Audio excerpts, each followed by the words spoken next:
Bonjour, donc Inès et moi, on est ITS en chimie et on va essayer de vous présenter les équations de combinaison. Donc c'est une partie un peu dure de la thermo pour essayer de vous aider.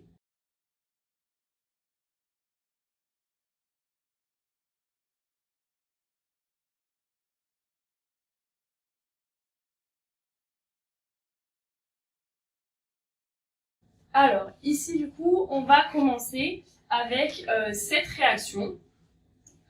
On vous donne la réaction A et on vous dit qu'elle est à pression constante et à 25 degrés. Pour cette réaction, on vous demande de trouver le delta de l'enthalpie de réaction.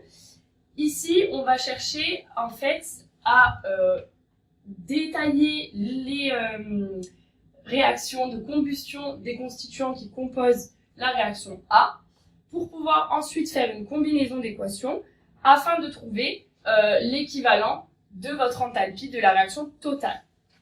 Ici, les trois constituants qui ont une réaction de combustion, ça va être le méthanol, donc celui-ci. Ensuite, on a ici le dihydrogène et ensuite le méthane ici. Pour commencer, on va faire la réaction de combustion du méthanol. Donc, on a notre CH3OH. Il faut savoir qu'une réaction de combustion, elle va avoir un combustible et un comburant. Ici, on a le combustible et le comburant, c'est toujours l'O2. Donc, on va mettre plus O2. La réaction de combustion, elle va toujours donner soit du CO2, soit de l'H2O, soit les deux. Ici, on voit qu'on a du C et qu'on a du H. Donc, on va devoir utiliser le CO2 et l'H2O. Donc, on note CO2 plus H2O. Maintenant, il va falloir équilibrer cette réaction. Donc, de ce côté, on a un seul carbone. De ce côté, on a un seul carbone. Donc, on reste avec le CO2 sans coefficient stoichiométrique. Ensuite, on a ici 4H, alors qu'ici, on a seulement 2H. Donc, le coefficient stoichiométrique ici va être de 2. On continue. Ici, on a un O, plus ici les O2 qui sont là, alors que ici, on a 2 O et 2 O. Donc ici, ça nous fait 4 O. Et de ce côté, on va devoir l'équilibrer. On veut 4 O, on en a déjà 1. Donc, il nous suffit de mettre 3 demi en coefficient stoichiométrique pour obtenir une équation équilibrée. Ensuite, donc ici, cette réaction de combustion, elle est maintenant équilibrée. On va continuer avec la prochaine réaction qui est le dihydrogène. Donc, le dihydrogène, c'est H2. H2, c'est le combustible. Et on va avoir le comburant qui est O2. Toujours pareil, ça va nous donner ici seulement de l'H2O parce que de ce côté, on n'a pas de carbone. On va équilibrer cette équation. On va avoir ici 2H et ici 2H. Donc, pas besoin de coefficient stoichiométrique pour les H. Par contre, au niveau des O, ici on a 2 O, alors qu'ici on n'en a qu'un seul. Donc, on va mettre ici le coefficient 1,5 pour finir avec un seul O. Cette équation, elle est maintenant équilibrée. On passe à l'équation suivante, qui est celle du méthane. Donc, le méthane, on rappelle, c'est CH4. CH4, et on continue toujours avec notre comburant qui est le O2. Et donc ici, ça va nous donner de l'H2O parce qu'on a du H, mais aussi du CO2, puisqu'on a le carbone ici. Donc CO2 plus H2O. On équilibre cette réaction. Ici, on a un carbone, et ici aussi. Donc, pas besoin de coefficient stoichiométrique. On continue. Au niveau des H, ici, on a 4 hydrogènes, alors qu'ici, on n'en a que 2. Donc, on va mettre le coefficient stoichiométrique 2 devant la molécule pour avoir 4 hydrogènes des deux côtés. On finit ensuite avec le O2. Ici, on a 2 O2, 2 O2, donc ça nous fait 2 O, donc ça nous fait 4 oxygènes. Et ici, comme on en veut 4, on va mettre le coefficient 2 en coefficient stoichiométrique devant pour avoir une équation équilibrée.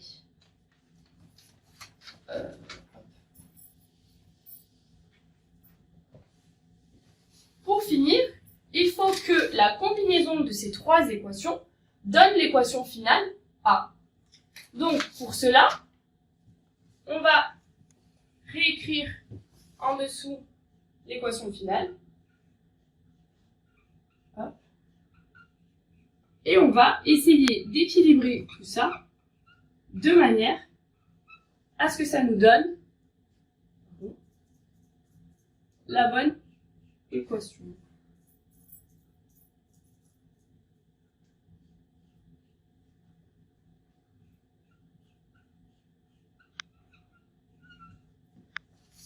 Donc, ici, on va partir du CH3OH, parce que c'est la plus grosse molécule ici.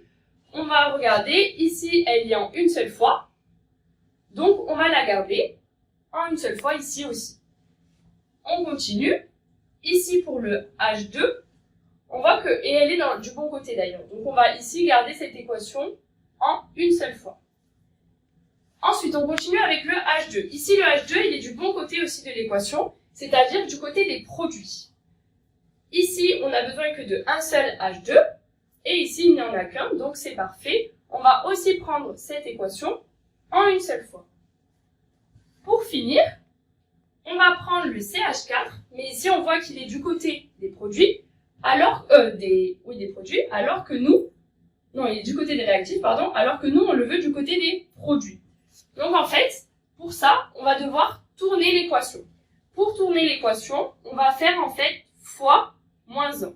Moins 1 parce que ici on le veut en une seule fois aussi. Donc on va garder une seule fois la réaction. Ensuite, une fois qu'on a ça, on va quand même tourner cette équation. Comme ça, ce sera plus clair pour vous. Donc je vais la réécrire, mais à l'envers.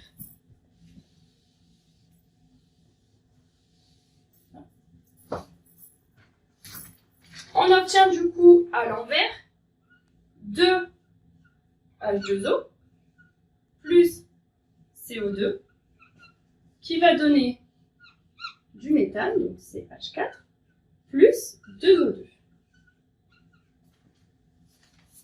Ici pour finir, on va éliminer pour vérifier que ces trois équations donnent bien l'équation finale. On va éliminer de chaque côté ce qui est redondant. Donc là, on voit que 3 demi plus 1 demi, ça fait 4 demi. Donc ça fait 2. Donc ici, on a 2O2 du côté des réactifs et on a aussi 2O2 du côté des produits. Donc on va supprimer ces 2O2. Ensuite, ici de ce côté, on a un CO2 du côté des réactifs qu'on a aussi du côté du produit. Donc pareil, on les supprime. Et pareil pour l'H2O. Ici, on a 2 H2O du côté des réactifs qu'on a du côté des produits, qu'on va donc supprimer. Il nous reste, du coup, l'H2O qu'on retrouve ici, et le CH4 qu'on retrouve ici. Ici, on a l'H2, et ici, le CH3OH qu'on retrouve de l'autre côté. Donc, notre équation, nos trois équations donnent bien finalement l'équation finale A.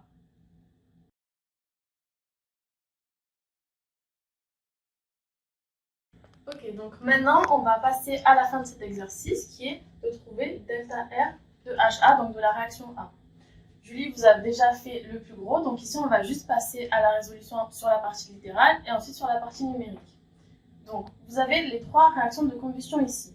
Donc je vais vous remettre les enthalpies de réaction qui correspondent et qui vous sont données dans l'énoncé.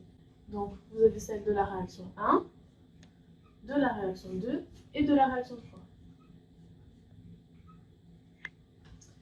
Donc ici vous avez x1, x1 et x-1 parce que Julie avait retourné cette équation. Donc on va maintenant passer à la résolution finale. Ok, donc on va commencer par l'écrire ici. Donc delta R HA est donc égal à delta RH1, multiplié par 1,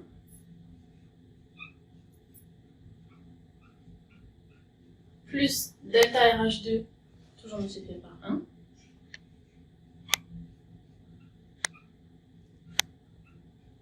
plus delta RH3, mais attention, il est multiplié par moins 1. Donc je vais plutôt écrire moins delta RH3. Ensuite, on va faire l'application numérique. Donc vous avez toutes les données dans votre énoncé. Pour delta RH1, c'est moins 724,7 kJ par mol.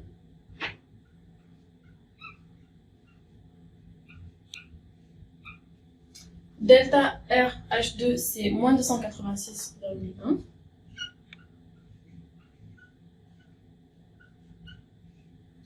Et delta RH3, c'est moins 891,3. Donc attention, c'est moins 891,3. Donc en fait, ça vous revient à faire un plus. Et si on calcule, le résultat final, ça vous donne moins 119,5 kJ par mol.